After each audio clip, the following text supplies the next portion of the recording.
Hola, muy buenas tardes a todos. Hello, good afternoon to everyone. On behalf of CAF Development Bank of Latin America, I'm really pleased to welcome you all to this webinar called Public Innovation as a Strengthening Factor of Governance.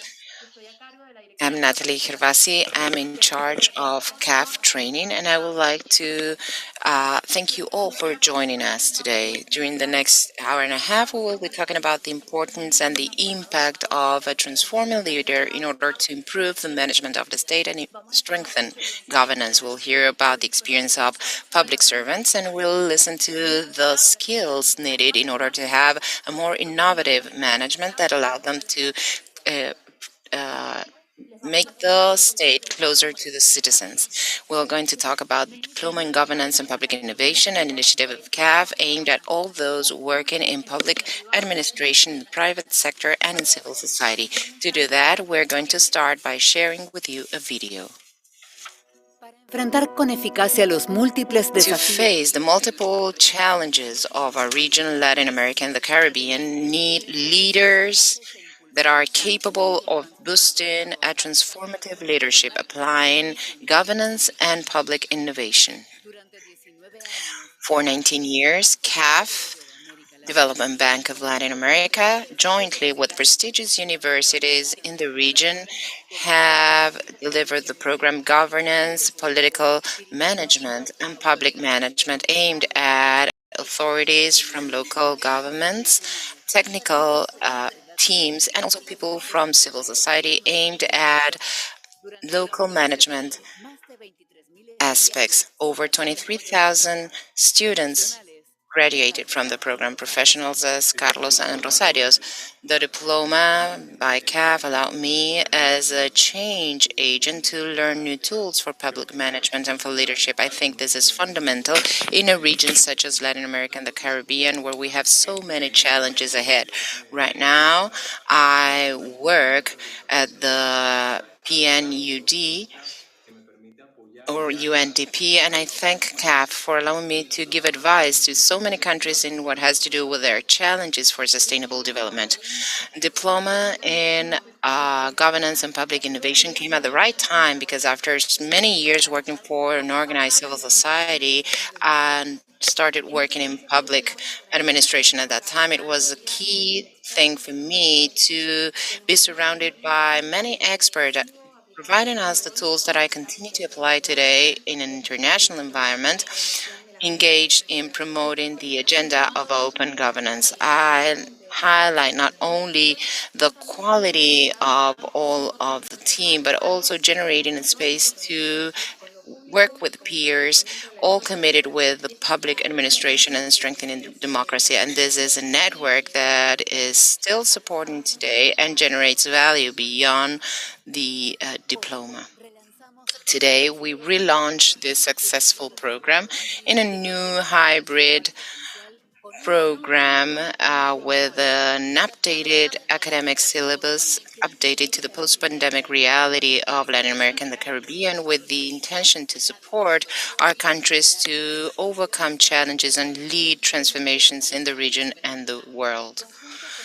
Jointly with 17 universities in 19 countries, this new diploma in governance and public innovation for leaders of Latin America and the Caribbean seeks to strengthen the capacities and skills of leaders that work in the public administration at national and subnational levels, the private sector and civil society in public innovation, governance, and focusing on strategic issues such as reproductive, sustainable, and inclusive production, gender inclusion and diversity, biodiversity and climate change, innovation, circular and sustainable economy, and the incorporation of the SDOs 2030 in public and private practices, among others.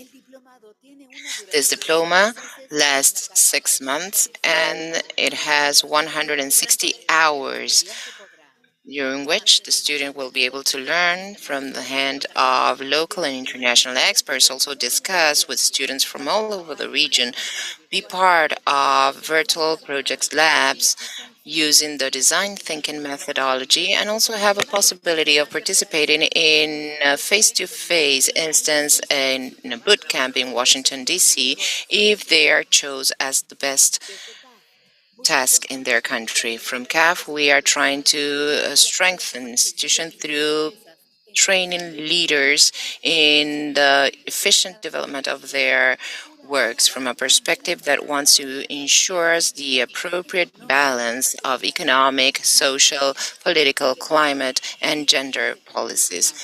Register in this diploma. We are waiting for you. CAF, Development Bank of Latin America.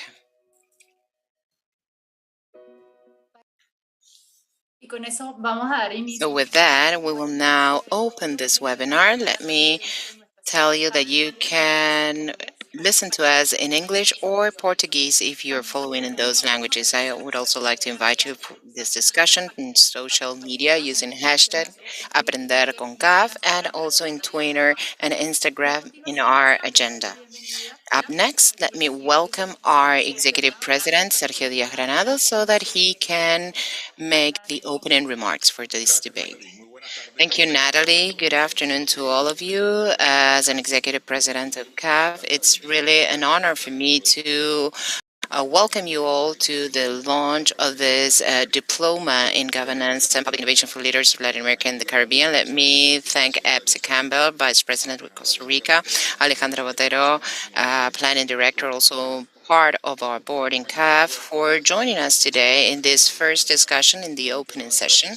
I would also like to thank the academic authorities, coordinators, professors, students of the 17 universities that are partner in our diploma. I would like to welcome you all, who, welcome the audience that are interested in all of this program, and you are listening to this new CAF session.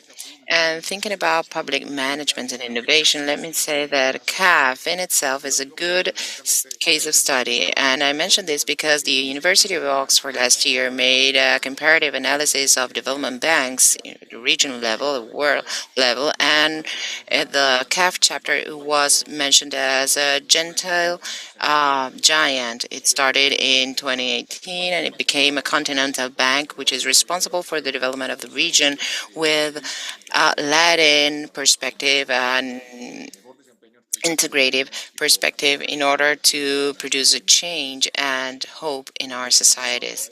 It defined CAF as a bank for the poor, by the poor, and with the poor, and that is within the heart of our bank. I mean, I'm talking about social and economic reactivation, also search for a better future, among other things. And of course, to relaunch this program, we also have a renewed Vision 2026 that was recently welcomed by the members of our board, thanks to their support. Alejandra, representing here all of them today, and they talk about making the biggest capitalization in CAF. It was approved for around $7 billion, which means the possibility that our portfolio will grow, will double its size. We will have more operations from now to 2030. It will allow us to focus much more on the great challenges in view of an adaptation to climate change, or also address the adaptation of Latin America and the Caribbean as one of the most diverse regions in the world. And it will allow us to lay the foundations for the economic and social reactivation, which will be more sound. Also, in CAF, we would like to contribute to the strengthening of our member states through the training of leaders in their roles with a perspective that ensures the adequate balance to all of the variables, whether they are economic, political, climate, etc. Today, we take this day as a first cutoff after 19 years of promoting training as a video mentioning over 23,000 people, a community of purpose, a society which foster change and confidence. And out of all those students, my senior advisor today comes from there. Cristia Dacinelli, our corporate vice president, also comes from that program. Let me also especially thank Christian Dacinelli and his team for his effort from day one when I became president in September last year. We talked about resuming all of these efforts. He's not present here today, but he will be present further on in conferences in order to talk as well. And also Natalie here, that is the MC for the whole training in CAF. You'll see her very much around. And also, on a personal note, I was also an intern of one of the programs since 1996. And let me also remind you how useful this was in order to find the necessary tools for my profession. I believe that every day I remember the lessons I've learned because I had a chance to meet other peers in Latin America and discuss the challenges of public management at that time and find the tools that would allow us to make our job the right way. And we think this is good to improve our skills and having a shared responsibilities with the rest of the society. That's why it's important for you to be part of this first diploma and this community that will continue to grow every year that will allow us to meet the 2030 Sustainable Development Goals, which are very important. Uh, we need equality and inclusion in all of those. That's why we've designed this diploma where we understand governance and innovation as something legitimate for the government. We need clear procedures, clear rules, capacity, efficiency, and all of the values associated or the attributes associated to a good transparency and responsibility to the growing demands and also the frustrations of the citizenship. If you're interested in improving the strengthening of your country and are looking for different tools focusing on society, in this diploma you will be able to find new tools, you will strengthen your knowledge, and also you will enter that regional community that we hope over 2,500 students will be part of. Later on, you will be listening about the diploma and the syllabus, but let me also highlight all of these topics that are so important for CAF in this renewed vision for 2026. You'll see all of this in the agenda, also digital transformation, especially also applied to governments as GovTech and everything that has to do with gender and diversity, inclusion, adaptation to climate change. We're coming from two very important conferences in Glasgow and in Belize in 2015, but this year we have the Conference of Universities and Oceans, which are so important for all the countries. And of course, also achieve performance favorable for the 2030s SDGs. I think this is really SDGs. I think this is very important. We will also try to build knowledge, which is theoretical and practical, that aims at solving problems to help different communities, and especially after the pandemic. That's why it is so important to have a workshop at the end in order to find new tools for all of the Americas, but also to especially support this vocation you have to transform your territory. Just like you on CAF, we are committed to be a green bank in the region, as you can see with our agenda for all of this. And with no further ado, I would like to make the most of what we have today, these two leaders, as Epsi Campbell and Alejandra in Latin America, to make a first question: how to become a better public administrator, and so that they can talk about their own experience.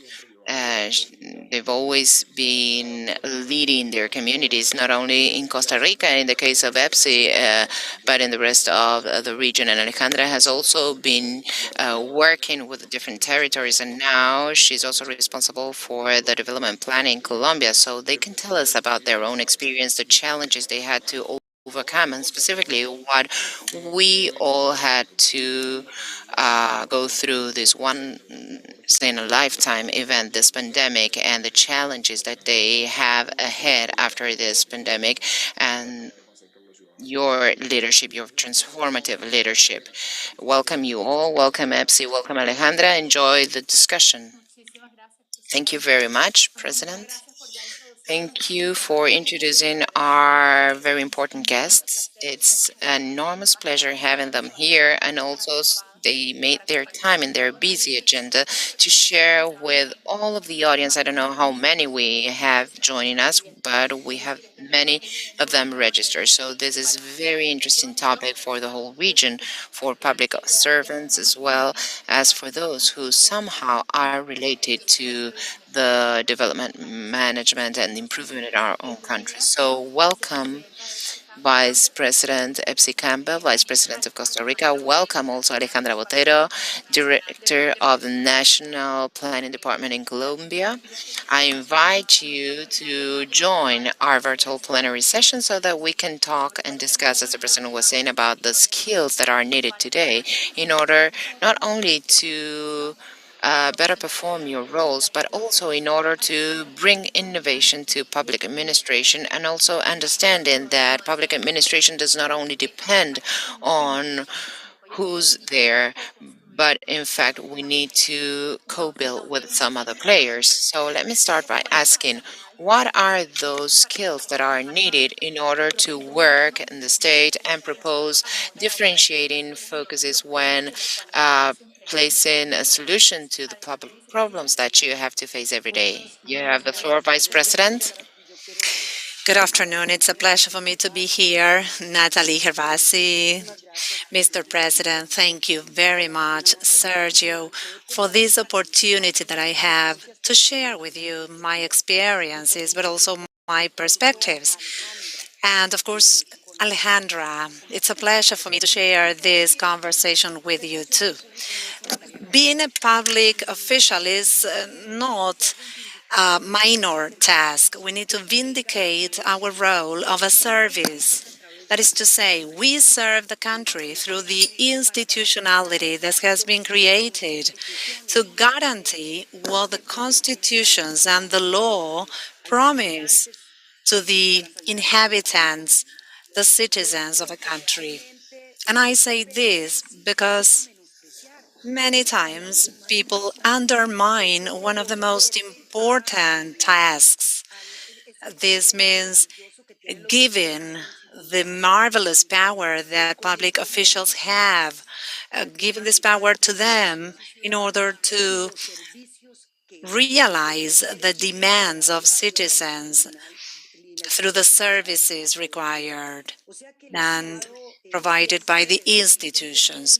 So we should always understand the state as a mediator between the services and the demands of the people through public officials, public servants, in order to guarantee the rights of the citizens of a country.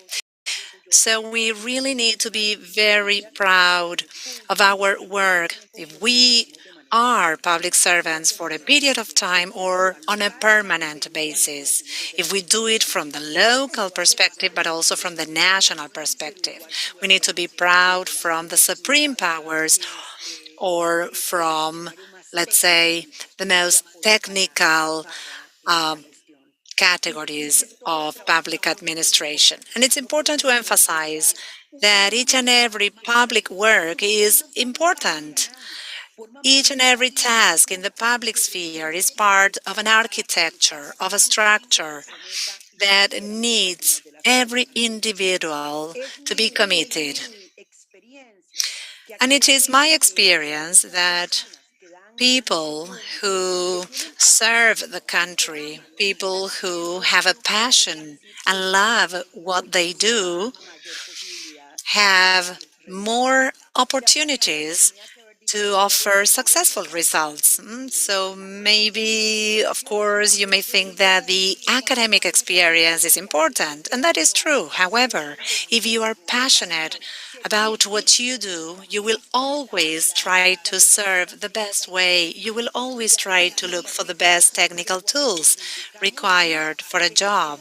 So in this vindicating action for public service, it's very important to consider that public officials feel in the right condition to give it all for the country. And the second characteristic that I think is vital is discipline. Discipline allows us to start a task, conduct it in a systematic manner as per the timetable established, and finally realize the main objective, which is in the end for the people we are working for. We should understand that our final bosses are the citizens, are the population, the people. So it is very important to emphasize this characteristic, this feature, which is discipline. Then there is a third element that has to do with the difference between one type of person and another. And the difference is constance. Sometimes bureaucracy may sort of affect our job, make us feel one obstacle after the next without seeing the results. We feel overwhelmed by bureaucracy. So sometimes we may end up feeling that the bureaucracy and the paperwork is more important than the task itself. So we really need to overcome internal bureaucracy. That's why perseverance is this central characteristic that a public official should have. The other element has to do with my vision and the role that I want to discharge. And finally, we need to consider the very close follow-up and monitoring of what we do. Everything has to have a start and an end. Every action that we conduct has to have a traceability behind. My experience in public sector has taught me that people are very thankful.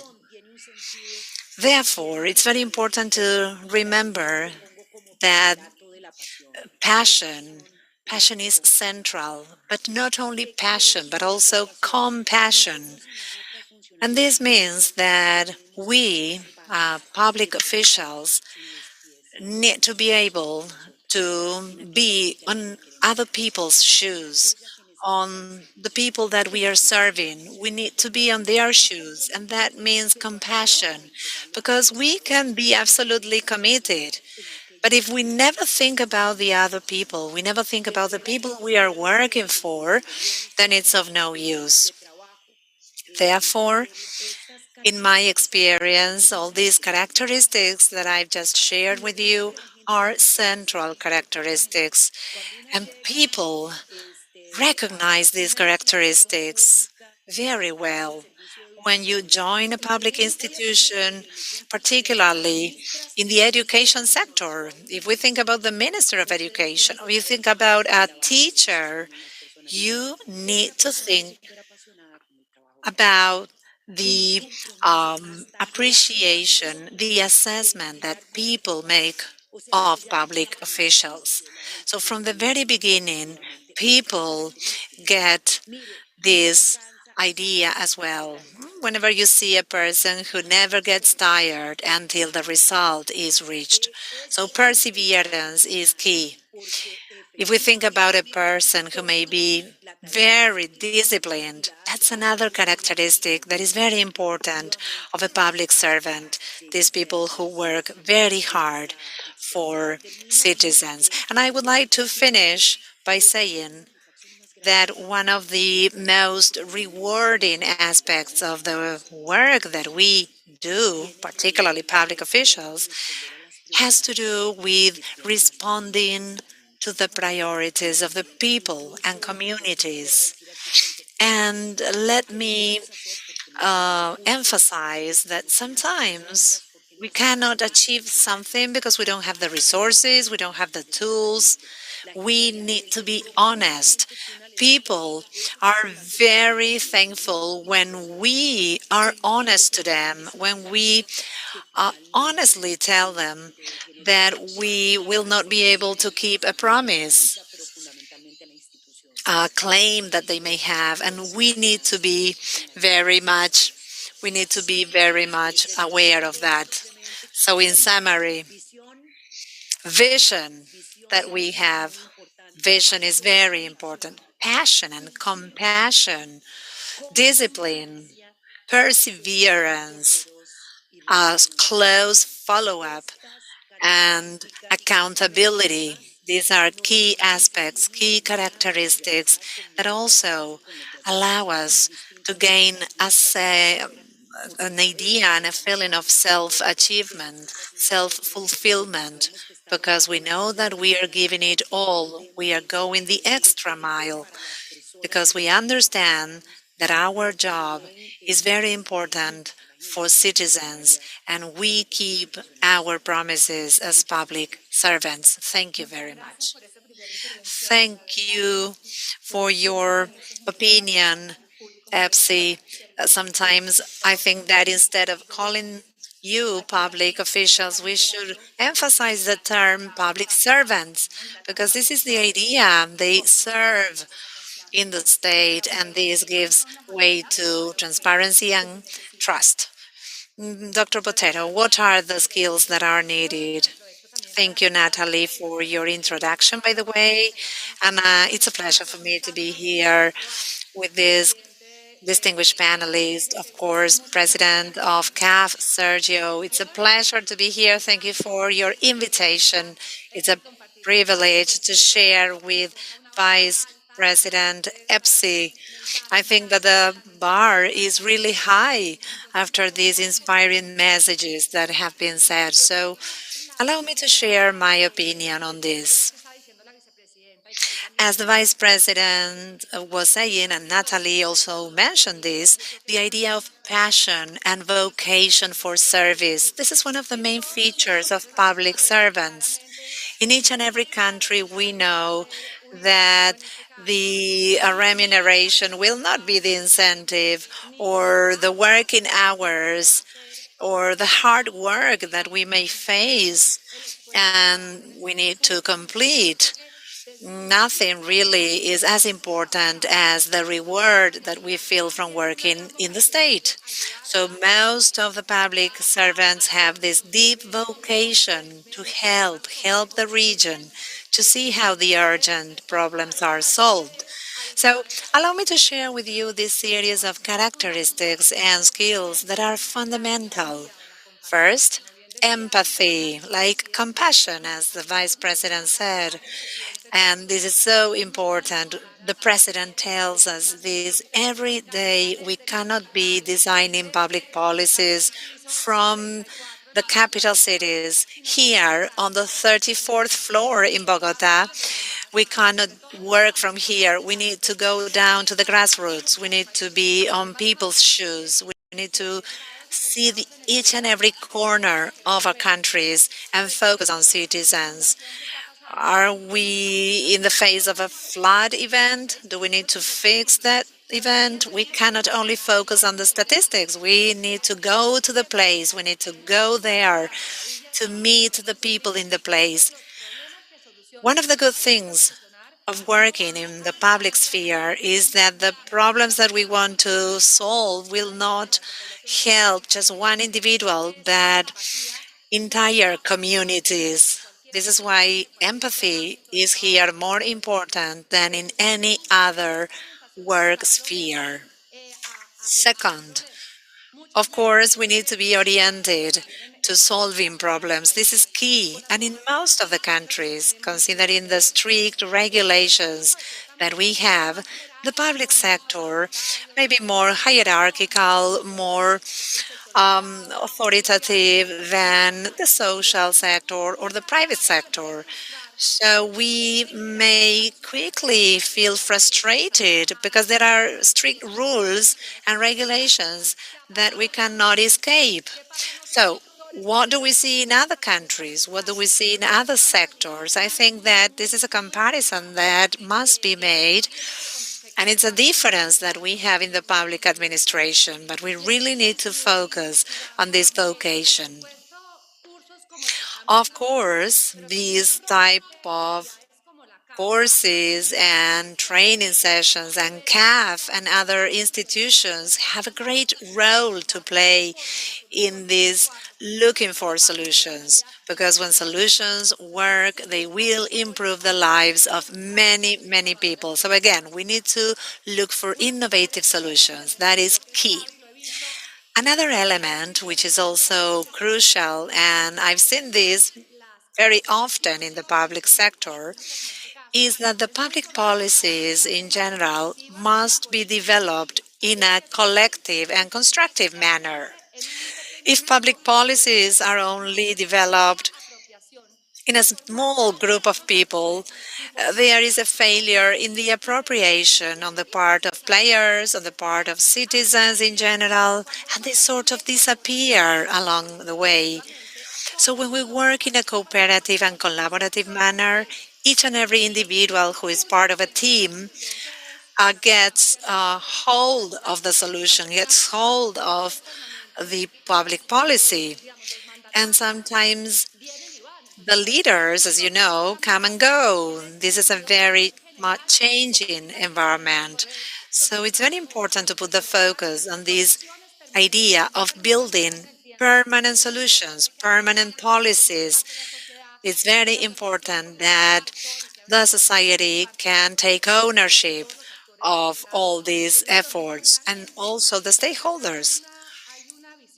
And finally, there is another important view related to this future facing approach. We don't want to have short-term solutions. We want to have solutions that can make a permanent change. The solutions that we want to have from the public sector are intended to improve the quality of life of citizens. So this long view that we need to have in each and every public policy is crucial. Otherwise, we will be falling into the trap of this short-term vision. All these skills, all these abilities have a different and difficult context in the public administration sector. We know that after the pandemic, citizens have lost trust in the state. According to the results of the OCDE, trust is in around 52% worldwide. And one citizen believes in institutions and two do not. And in Colombia, the trust rate is around 33%. So there is a very important call as to how can we regain trust in the state on the part of citizens. It's a huge challenge. And of course, we will address this in other questions that Natalie will probably raise, of course. And another difficult situation that is important to put on the table is that the public sector should promote and motivate citizens to become public servants. And this happens to us in Colombia and in other countries too. People do not want to take risks. They do not want to be exposed because the possibility of being investigated or being sued are high. So people do not want to take any risks for structural solutions. So this is something that we need to address in public sphere in order to offer the best from each and every public servant so that we can keep up with the passion, keep up with the trust, and finally respond to our true vocation and finally make a difference in our citizens' life. So with this, I would like to close my first intervention. Many, many topics, of course, but all of them are connected because, like the Vice President said, there are very special skills in being a public servant. And this is our challenge. We need to see how we keep it going. Great. I think that you gave us a great summary. We will have to sort of make like the catalog of being a good public servant. And it's true that the state has evolved, the society has evolved, has changed in this idea of responding and also to the needs of citizens.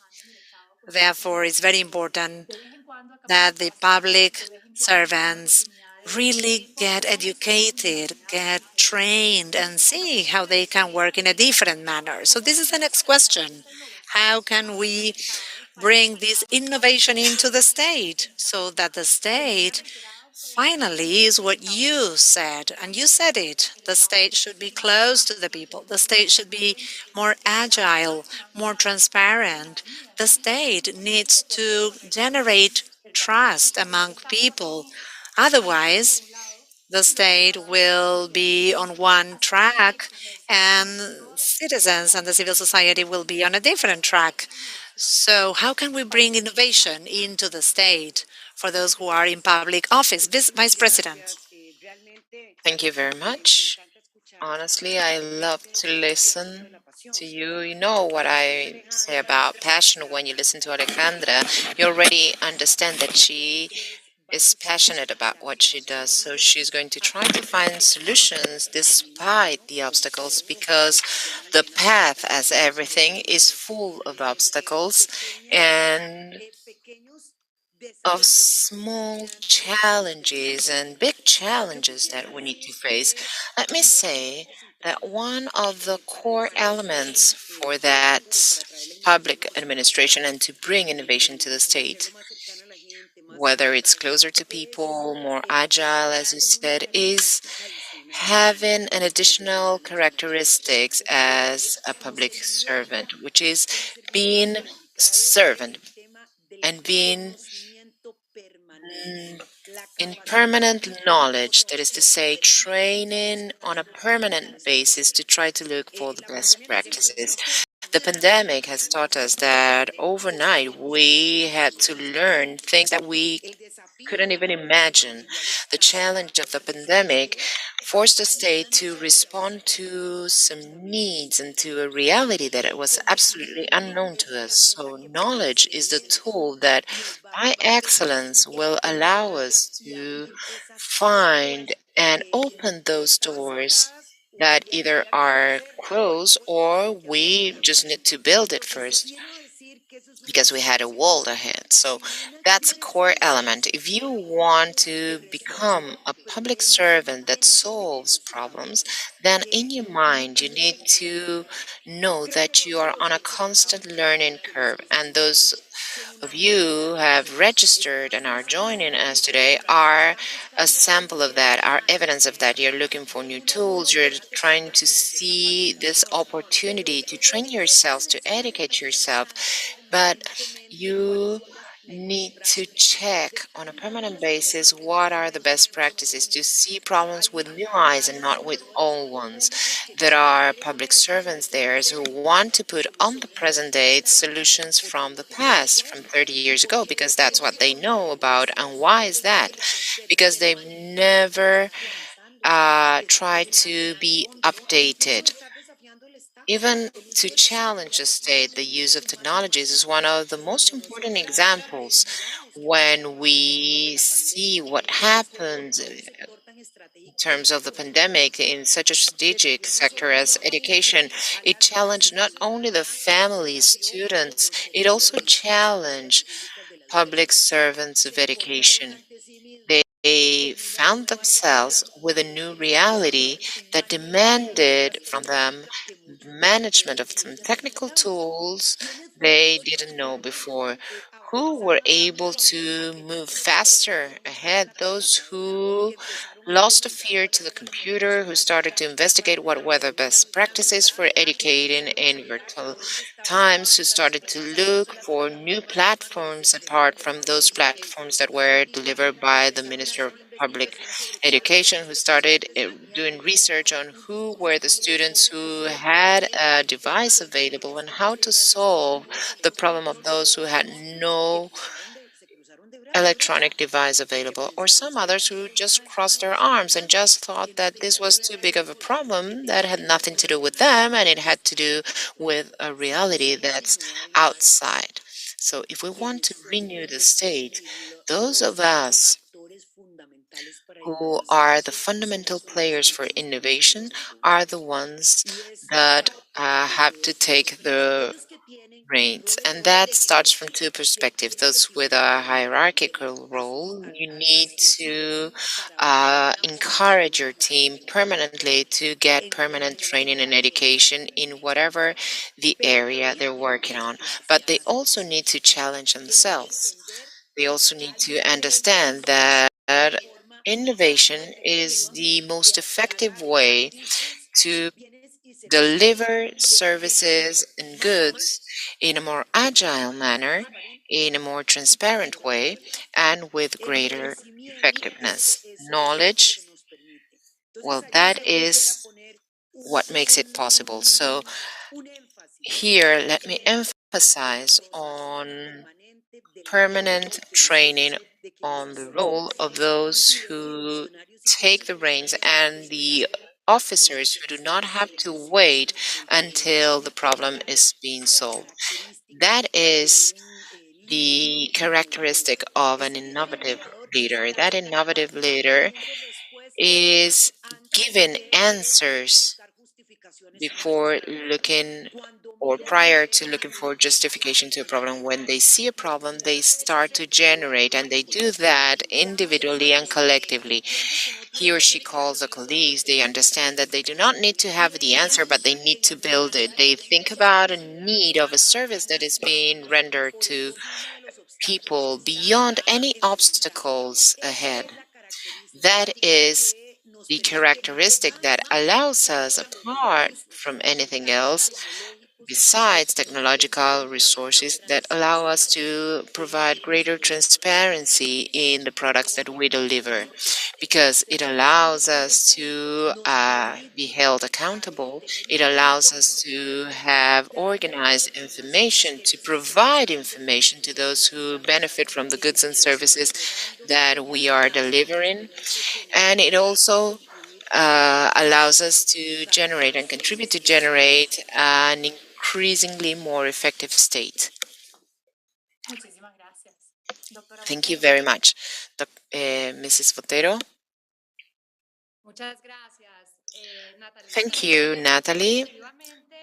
I believe that, in fact, as you were saying, and as the results of all of this research prove, we have big mistrust in terms of the state's capacities or capabilities. And I believe that in that extent, for good or for bad, it's a community and the citizens that are demanding much more to the state, much more than what they demanded 30, 40, 50 years ago, because we have now social media, we have information, we have capacity, and you can see whether things are being done right or not. And so we have a much more challenging role as public servants to respond to the problems of the citizens.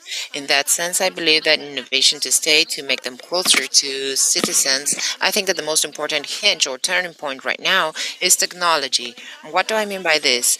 We are able to provide transparency with information. We provide accountability mechanisms. We are able to engage citizens in developing solutions, but also in following them up.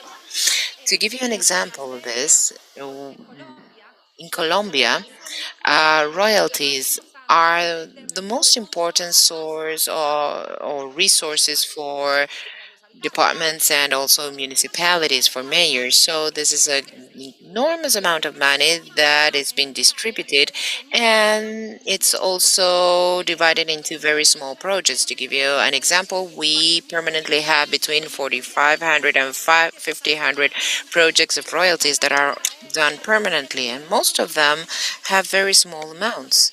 100,000, 200,000, $500,000, a couple of $1 million, but these are not huge amounts of large projects. In many cases, these are schools, and this is a lot of information. What can we do in order to provide visibility to what's going on with these royalties?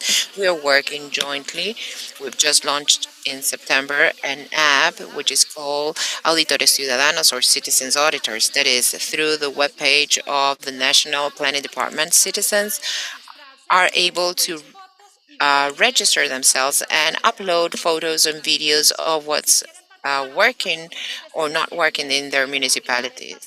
If they want to participate in a control, they can do that. And so in this way, it's not like you take away the responsibility of the state, because we do have an important role of making a follow-up to these resources, but we also engage citizens so that they are also participate and are somehow responsible in that follow-up. This can only be done if you have that creative mindset, as the vice president was saying. How can we give a solution and how can we approach the citizens? Another example, which I believe is really great and is a result of this challenge proposed by the pandemic, is the creation of a transfer program, which is Ingresos Solidarios, or Solidary income. This did not exist before. We had the pandemic and we said, okay, what are we going to do when cities are locked down in a country where informality is around 50% or a little bit less, but with all the citizens that live on an early basis? These are not the poorest of them all. Right now, they're not getting transfers on the part of the state, but very quickly they will fall into a situation of poverty. That is to say, the vulnerable people. How can we see them? How can we approach them? And uh, the cabinet, they say, no, we can do that because we don't have any result. Well, but we need to see who they are. We need to see how to improve that. We have an emergency and we can improve that. We can access to the statistics department and identify these 3 million Colombian people that are vulnerable, that will remain poor if we don't help them somehow. Okay, so how can we approach them? Well, we don't really know how they live. Well, everybody has a cell phone. Okay, we're going to send SMS messages. Well, we have to do that because we need to know where they are. Okay, second check. This was never done before. We've never sent a cell phone message in order to identify these Colombians. Third, how are we going to send money to them?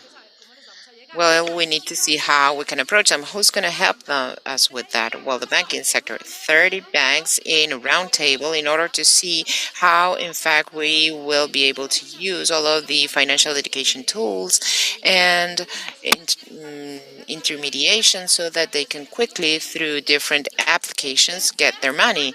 In 3 weeks' time, we did what was done on average to develop other financial programs that took 8 years, and in 3 and 4 weeks we were able to get from 0 to 3 million Colombians, and right now it's 4 million that are getting that transfer. What we've seen today, yesterday we got the results of poverty. We still have very important challenges in order to reach pre-pandemic levels, but we reduced 2.3 points in poverty. And what we had in the statistics is that state aids, as the one I mentioned before, had a giant impact in reducing poverty. But thinking in a different way, well, this wouldn't have happened if we didn't have the pandemic. And that is the condition that you might say, okay, I wish we had this way of thinking every day and not wait for an emergency in order to achieve that. So this is an innovative capacity and the possibility of always being trained and oriented to solutions and to see how to apply them to the public sector. And I think this is a very important way to see how to approach citizens. Yes, you're right. The everyday work sometimes overwhelms us, but we need to force ourselves to do that exercise every day, to do something different, to try to change and see how to improve or how to offer something that is more adequate to what we need. I could continue talking with you, but I cannot abuse of your time. I see that the president's still there, connected. The president also was a public servant. I don't know if you would like to share something with us, Mr. President, because one thing is the theory of what you see in terms of public servant, and the other thing is being there, being a public servant, and addressing all of those problems. Well, honestly, I agree with everything that Epsi and Alejandra have said. What Epsi said at the beginning about passion, I think that's fuel, and that also fosters creativity. And we want to put theoretical basis to practical basis. We have problems in front of us. We need to be resourceful with many solutions and try to use scarce resources that we have and with a lot of adversity. So many of the recipes that we'll find probably in Latin America are new. We need to find them ourselves. So there you have an important internal motivation that unveils creativity. And also, as Alejandra was saying, you need to look backwards in order to see where we were wrong and sit down at a table trying to do things out of a box, right? To do new things. I think that the pressure put by the pandemic in Latin America has been giant.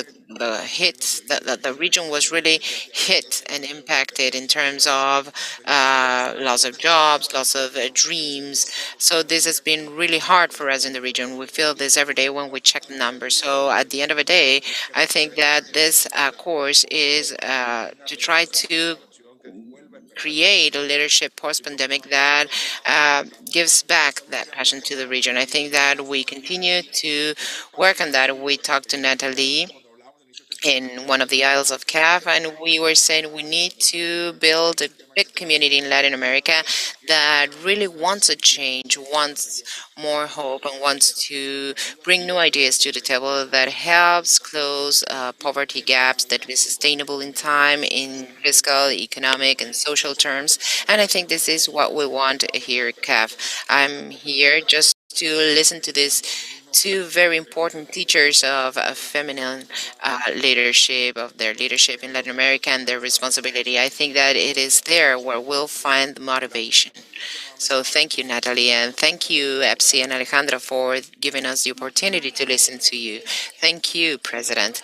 I believe that apart from everything that was said, an important thing, well, it's not just updating knowledge and having a space to say, okay, now I want to learn something new and see how to bring new tools to what I do. But also, it's important to know how to ask and not being afraid to asking to other colleagues or peers or people who are in the same situation as you are, to ask them, how did you solve this problem? How did you face that in your country? And this is what it's all about when we talk about building a community. From CAF, we want to foster that, to create a community that will allow public servants to resort to other officers and make questions with no embarrassment at all and having answers and say, okay, yes, I fail here. So that will be a path that you won't go through, or maybe the other way around.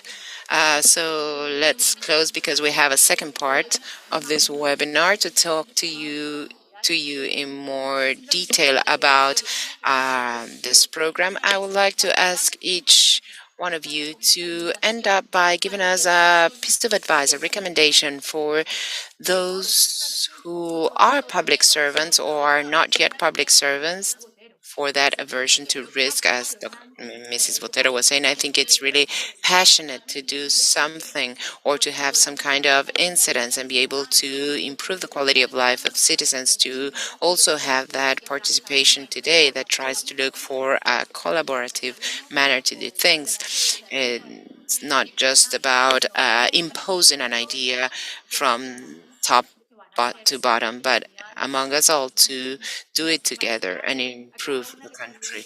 So to close, let me ask you for a piece of advice or recommendation to share with the rest of us. Maybe the Vice President could start to follow the same order as before. Yes, thank you very much, Natalie. I would like to focus on two aspects in this dialogue with public servants. I think that we need to be capable to set priorities.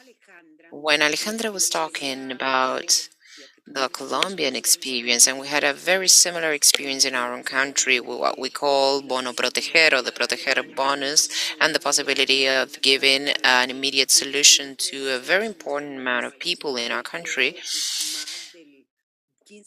It was over 15% of the population that got the proteger bonus. So we were talking about approximately 40% of households in our country. But when I was thinking about that, I was thinking about what recommendation. I mean, when you need to use information and we need to do teamwork, we need to see how we can build a little bit beyond. So I would like to focus on the fact that as public servants, we need to start with the bad groups that are lagging behind. I mean, when we are empathetic, when we are compassionate, when we need to think about the sectors or human groups that have historically been excluded. And so we need to do all we can for them, for the women who have no opportunities, for those who are uh, in in the last place and sometimes don't get the treatment they need to get. And we need to strive for them, to those Afro-descendant peoples, to indigenous peoples, to the young and old leaders who demand a service, who are expecting an answer. That is the priority we need, the priority of a sector who need most or the best of our work. And that makes a difference.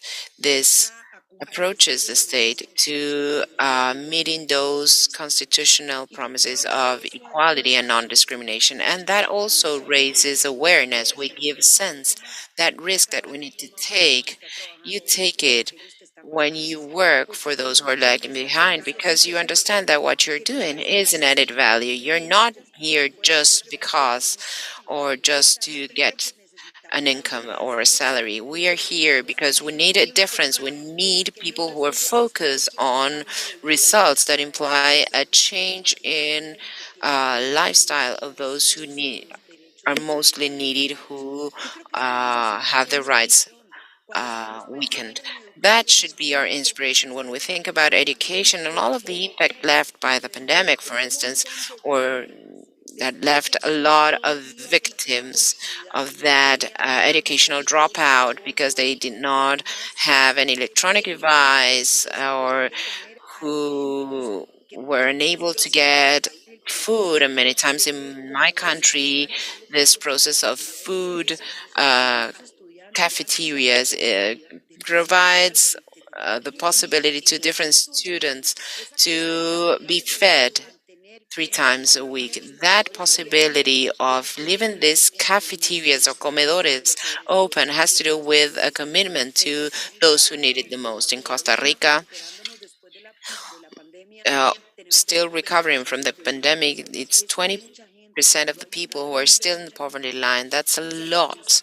When you have one person, it's a lot. Sometimes percentages uh, make us less human. So, as a piece of advice, let me tell you, it's really worth trying and taking the risk and giving our best. It's really worth that when we get back home after a long day of work, we know that with our actions, we were able to change at least very little the life of those who claim for a service in whatever the institution we work, even though we're not the person who's providing the direct service. We are part of that institutional architecture that demands of our work in order to obtain results. And honestly, also taking risk means that the work that you have is also part of a work that is part of a new social contract, that a new uh, vision of a state where the quality of the service and the rights of people are at the front, where bureaucracy is a tool for obtaining something and not be an objective in itself. We should make it more simple. We are able to do that. Sometimes we do very complex procedures that do not allow to have any accountability, and ultimately it makes the good or the service delivered to the person more unattainable. So let's do it with the certainty that our job is really worth it, that even though we don't get a thank you, the satisfaction of a duty accomplished is the best appreciation we might have. We need to feel proud of ourselves for uh, providing a service to people, and through that service, many people are finding a difference. From businessmen or businesswomen to whom we facilitate their lives in order to generate more employment, cooperatives, or social economic businesses, and women who are also expecting to get the tools for the Afro-descendant groups and the indigenous communities, that logic from going from national aspect to the local aspect to the territorial, the territory that expecting from us all. So let's do it with the joy of knowing that we are giving our contribution to the state to which we belong, to that country we are part of, in order to facilitate life and guarantee that that mistrust mentioned by Alejandra will become trust, because the service they get from us is a committed service, an accountable service that changes the people's life and also allows us all to uh, be more beneficial. Thank you very much, Vice President. It's been very inspiring. We lost Mrs. Botero. I don't know why she got disconnected, so I'll try to close this part to give way to the introduction of the diploma in governance and public innovation. If Mrs. Botero rejoins, we'll listen to her recommendation for all public servants and for all leaders who would like to help improve our region. Again, thank you so much, Madam Vice President, for your participation, your time, and your passion that you've conveyed, which is what we want today. So now I would like to give the floor to Pablo Rolando and Mattia Bianchi. Pablo Rolando is the main executive of a training division and also the coordinator of the Diploma in Governance and Public Innovation, and Mattia Bianchi, he is the academic coordinator. They are both they are both political experts with masters on different topics, and that's why they're working on the design of this program that we've organized in CAF and will be delivering as from May 31st with 17 universities of the region. Let me also tell you that the first class will be delivered by our president, Mr. Granados. Hello, Matias. Hello, Pablo. Welcome to this plenary session, this virtual plenary session. So the idea is for you to give us more information about the program. Let me tell you that we already have questions. We already received some questions from the chat. I invite you all that as you listen to Pablo and Matias' presentation, also send your questions so that we will try to answer them at the end of the presentation. So you have the floor. Good afternoon, ladies and gentlemen. Thank you, Natalie. Thank you, Mr. President, for inviting us to this discussion. Well, after this impressive discussion by Alejandra, by President Sergio, and by EPSI, well, we wanted to share more academic aspects of the diploma program. Matthias works more on the administrative aspect, and I work on the academic coordination. So we, of course, invite you to enroll in the program as soon as possible. Let me share with you my presentation. On this slide, you can see the achievement that we have of having 17 universities in the 19 CAF member countries. This is unprecedented, having so many universities of the most prestigious institutions of Latin America And for the first time, this diploma program will be in Spanish, English, and Portuguese. Simultaneous translation will be provided. This is, of course, a great benefit. In the case of English, we have students from Trinidad and Tobago, Jamaica, Barbados, and we are getting applications from St. Lucia, Grenada, that are not CAF members but are interested. In the case of Portuguese, of course, we have students from Brazil. Next. The objective of this diploma program is to strengthen the skills of students in matters related to innovation and governance. Like President Diaz Granado said, it is very important to emphasize that there's not any other diploma program in Latin America that focuses on these matters. We think it is key. And not just strengthening skills and knowledge of social community leaders working in the public or private sphere in public policy matters, but the purpose is to build a network of people at the end of this first stage of the program, a network combining professors, students, CAF, and institutions in order to exchange experiences for the benefit of future projects. Matthias, what can you share with us as to the syllabus of this program? Thank you, Pablo. Thank you, Natalie. Very kind, President, for your invitation. And welcome, ladies and gentlemen, for being, thank you for being part of this session. Let me emphasize that we are launching an amazing program that has no parallel in the region. And it is very important to also emphasize the type of knowledge that is part of the program.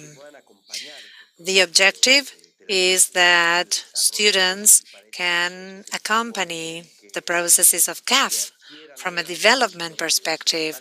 That's why the proposal is to share with students the insight of the debates that we have in the region, climate change, digital transformation, and the challenges in the public sector. So what we're really looking for here is to generate a network of partners in Latin America to build a more sustainable, more inclusive, and more productive region.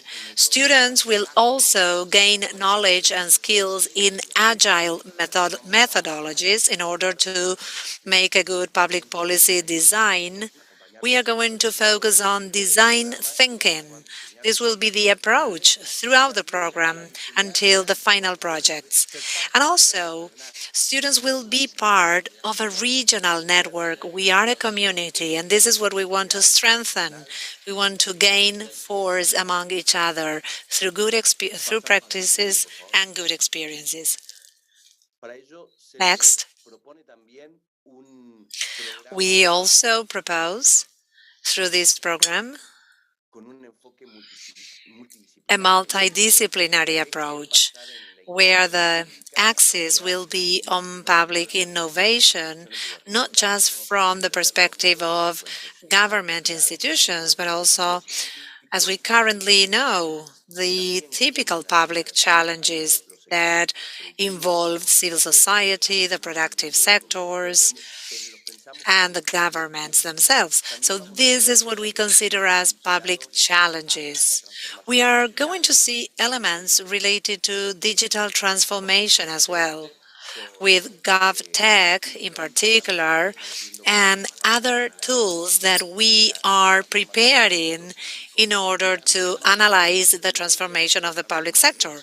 And we are going to study gender inclusion, social inclusion, the diversities that we can find in the populations of our continent.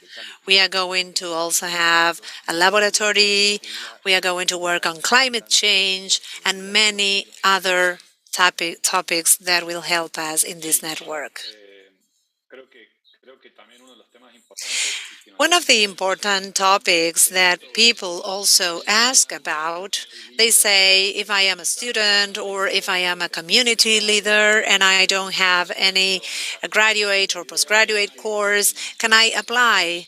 Well, if you are a social leader, a political leader, or a community leader, we encourage you to enroll in this program. We have opened up the students' application requirements so that we open the doors to um, career, public servants, but also community leaders, political leaders, and people who work in the private sector, people who work in companies, in private companies. And of course, if you are on public innovator, this is a new feature, a new figure that is arising in many governments. We welcome you at the program. Let me show you the methodology. This is a unique methodology because it's hybrid. After the pandemic, as you may imagine, we had to adapt ourselves to the new realities and update many training methodologies, and this is here to stay. Currently, the program is hybrid. The CAF training is virtual on a Canvas platform, which is one of the most important education platforms in the world with many learning and education resources. And then each and every university will deliver on-site or virtual classes. Each university will organize the methodology of the classes and the face-to-face lessons. In some universities, almost all classes will be uh, on-site. In other universities, classes will be virtual or both. But we make sure that all of you in your countries can also meet other students from other countries. We include 160 hours. CAF is going to deliver these 50 in an asynchronic manner, and 50 will be delivered by each institution. Then we will have other activities, additional activities, and master classes like the first one we have delivered in May by President Granados. And then we are going to have 11 sessions. And also you will have a participation in a practical assignment. So in total, this will be 160 hours of learning distributed in this methodology. This will be for 6 months. We start in May 31st and we will finish in November the 30th. So maybe Matthias can share with us more information. I want to emphasize these three simultaneous components. First, the CAF training classes, then the university classes, and finally, there is a project that actually starts from the very beginning until the end with tutors and mentors in each university in order to uh, carry out the projects in the territories. This is what we are looking for. Let me show you in the next slide. We are going to use the design thinking methodology. This is a methodology that comes from the field of design, but which is increasingly part of the culture of public administration. This is a methodology that appeals to the feelings, that appeals to empathy, each and every value that the speakers explained. This is a methodology that is focused on this. First, a level of empathizing, then defining the problem, then making an idea of the um, problem, then making a prototype, and finally evaluate. This is very much focused on collective intelligence, and this is a challenge, actually, than the challenges that we have in the region, which are highly complex and require the public intelligence and the collective intelligence of the people in the region. The syllabus that we have in the program, this means the units in each part. As I said, CAF is going to deliver some units in an asynchronic manner, and then the universities are going to deliver lessons either face-to-face or virtually. So the units that are part of the syllabus is a preparation from experienced professors, not only from CAF, but also from institutions all across the region, trying to combine the best knowledge. We are organizing this into 3 modules. Of course, where is Latin America standing? And how is Latin America projecting itself? And what is the role of digital transformation? What are the challenges faced by the governments in relation to corruption? A second module is going to focus more on governance and political administration related to open data, GovTech, open state, soft skills in the public sector. And the third module is focused on collaborative economies, green economies, sustainable, inclusive economies. We are going to focus on circular economy, the new urban agenda. We are going to see subjects related to diversity, gender, and inclusion, a great variety of topics delivered by experts in the region.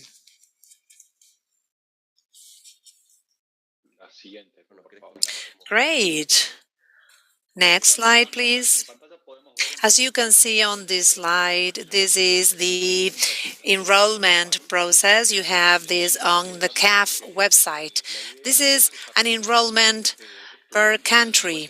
The idea is to encourage students to enroll in the country where you are. So if you're in Colombia, Mexico, Spain, or Argentina, we encourage you to enroll in that country, because the intention is that the practical assignment that you are going to make should be done based on your community, the community where you live. So the enrollment will change on a country basis. And as I said, on each country, the methodology may vary a little bit, and also the cost may be different. So we encourage you to enroll in the country where you live. In all cases, the best universities of each country are part of this program. We have the externado, for example, as you can see on the screen, great institutions that we have. And also, there is a form at the end of the process where you need to upload your resume to be assessed by us and by the institution so that you can finally be selected to take the diploma. May the 16th is the final date for you to enroll, so we only have 15, 20 days left. We encourage you to enroll before that. Then from May the 16th to May 31st, we need to make the final selection of students. The universities need to make the collections, and we are going to give you access to the platforms. So please don't leave your enrollment for the last day. The start is scheduled for May 31st with the opening and welcome by President Diaz Granados, where you're going to see the content of CAF. And after that, each university is going to share with you the calendar of synchronic classes. During May, CAF will give you the master classes. In November 30th, we have the final date, and the boot camp will be in December, and then from December to January, we're going to give you the certificates. The certificates have the CAF logo and the university logo. As I said, the cost of this diploma program varies from country to country, so check it out as well. Let me emphasize again that this is a great opportunity with 17 universities, the best universities in the region. I will not go into details, but I would like to take this opportunity to thank universities and the authorities. Thank you very much for the effort for joining this program with such a short notice. Universities and professors are designing the content, the units, and everybody joined this program in a very enthusiastic manner. Thank you very much to all professors and to the coordinators for the great efforts that you are making. Next, let me tell you that so far we have 1,978 applications. You can see more or less the countries of origin of the applicants. The age average is 40, and most are public officials. Some countries have a limit, like Peru, in the enrollments, but then countries such as Colombia, Costa Rica, Trinidad and Tobago, the Dominican Republic, and Uruguay, smaller countries, have shown a great number of applicants, and we hope to get from 2,500 to 3,000 applicants, and from that number we are going to select at least 1,500 students in order to make a robust network at the end of the program. Next, please. Well, this is it. Once again, thank you very much for your time. And Natalie, I give the floor to you. Yes, thank you. We are getting many questions. Let me group many of the questions in relation to the enrollment. One person says, I received an email from the university in my country with a payment voucher. Another person said, I have not received any CAF email confirming the place in the program. You are going to get an email from the information letting you know whether you've been admitted. If you haven't received it yet, don't worry, you will get the email.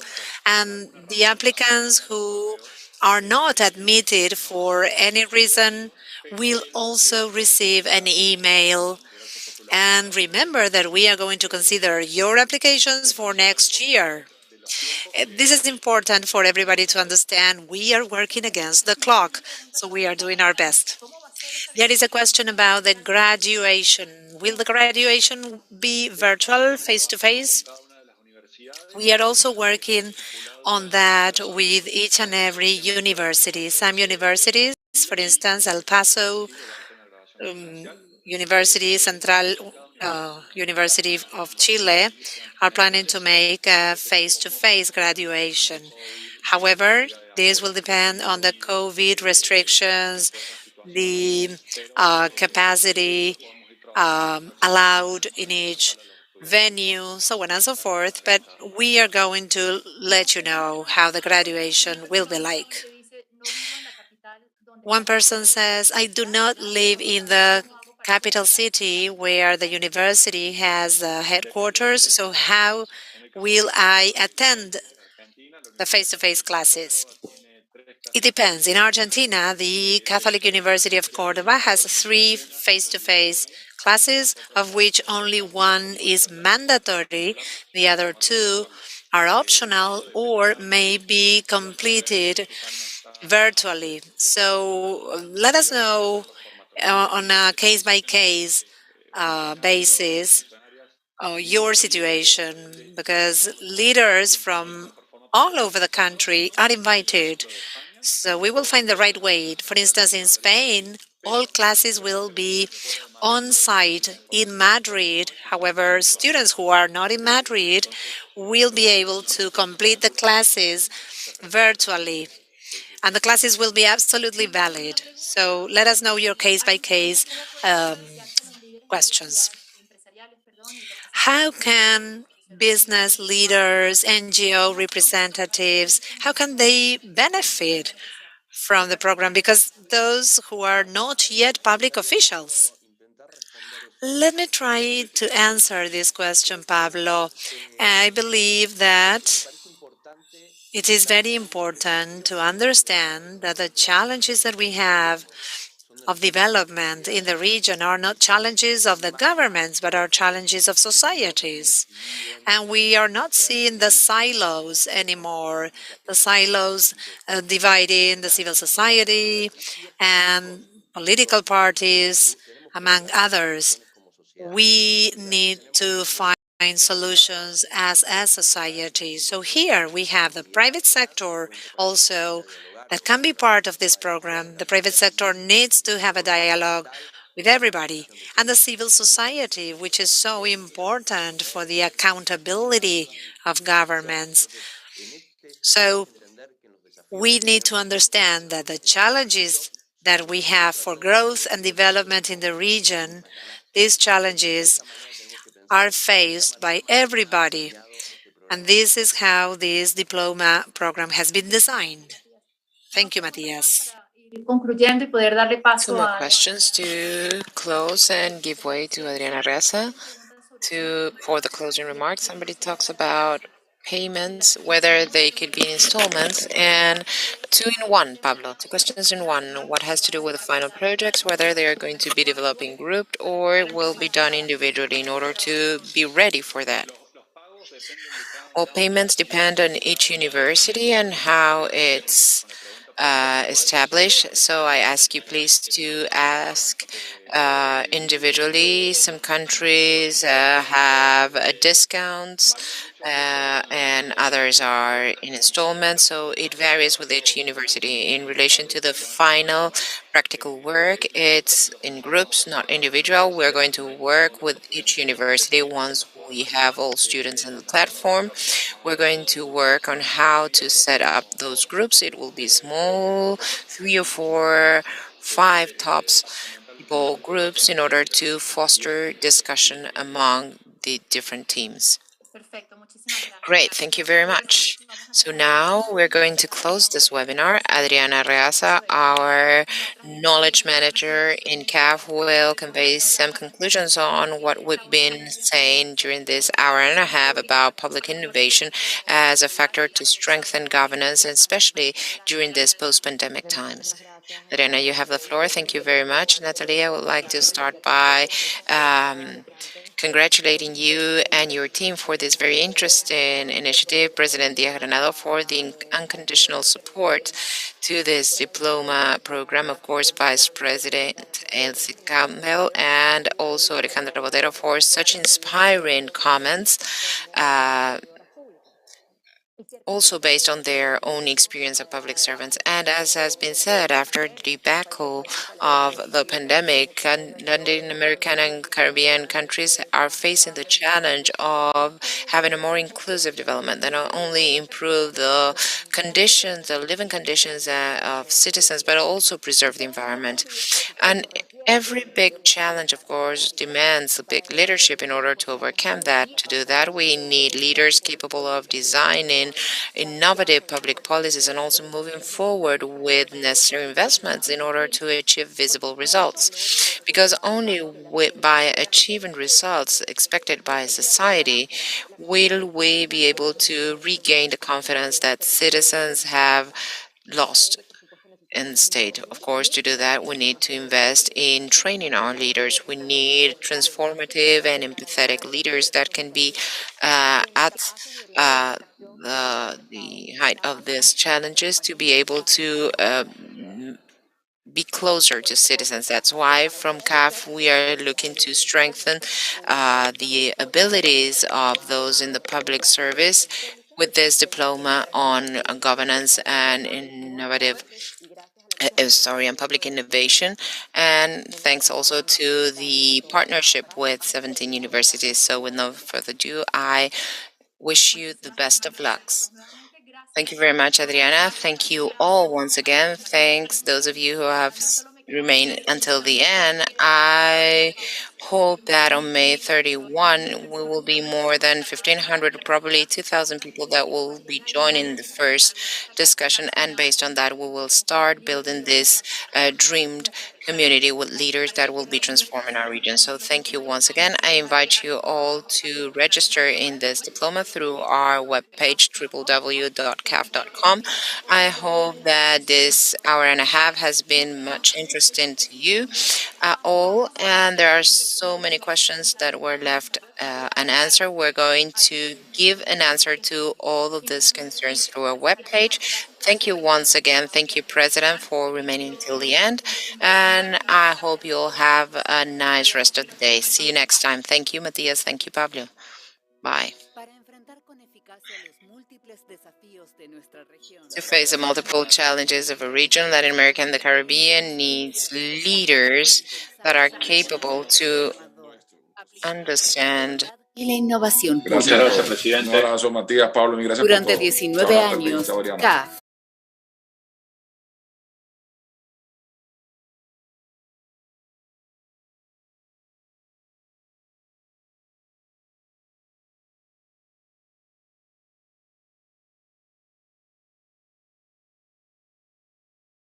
personas de la sociedad civil orientadas a temas de gobierno y gestión local.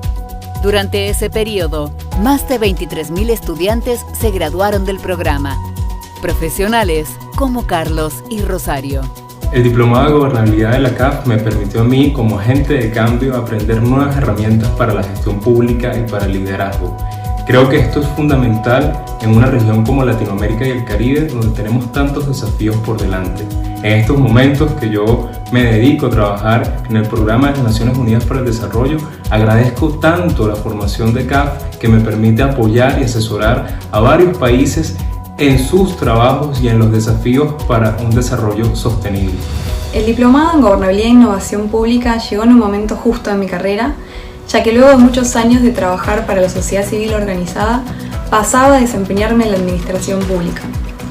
En ese entonces fue clave para mí poder contar y rodearme de expertos y expertos que nos brindaron herramientas que sigo aplicando al día de hoy, ya desde el ámbito internacional, dedicándome a la promoción de la agenda de gobierno abierto. Destaco del diplomado no solo la calidad del cuerpo docente y de las asignaturas, sino también el haber generado un espacio de encuentro entre pares, todos y todas comprometidos con lo público y con el fortalecimiento de la democracia. Y esa es una red que se sostiene y que genera valor más allá del momento de cursada del diplomado. Hoy relanzamos este exitoso programa en un nuevo formato híbrido de capacitación virtual presencial con un sílabo académico actualizado, adaptado a la realidad post-pandemia que vive América Latina y el Caribe, con la intención de apoyar a nuestros países a navegar los desafíos y liderar las transformaciones que la región y el mundo están experimentando.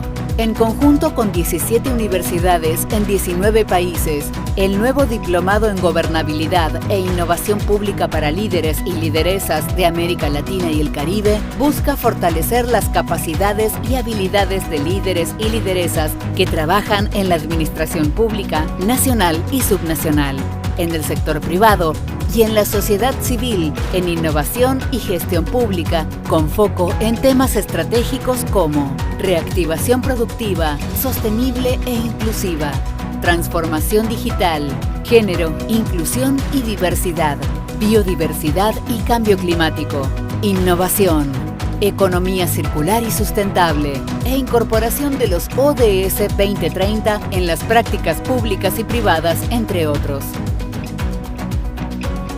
El diplomado tiene una duración de 6 meses con una carga académica de 160 horas lectivas, durante las cuales el estudiante podrá aprender de la mano de expertos internacionales y locales, debatir con estudiantes de toda la región, participar en un laboratorio virtual de proyectos utilizando la metodología de Design Thinking y tener la posibilidad de participar en una instancia presencial de incubación de proyectos en Washington, D.C., si su trabajo es escogido el mejor de su país. Desde CAF, buscamos contribuir al fortalecimiento institucional mediante la capacitación de líderes y lideresas en el desempeño eficaz de sus funciones, desde una perspectiva que procura asegurar un balance apropiado de variables políticas, económicas, sociales, climáticas y de género. Inscríbete en el diplomado. Te estamos esperando. CAF, Banco de Desarrollo de América Latina.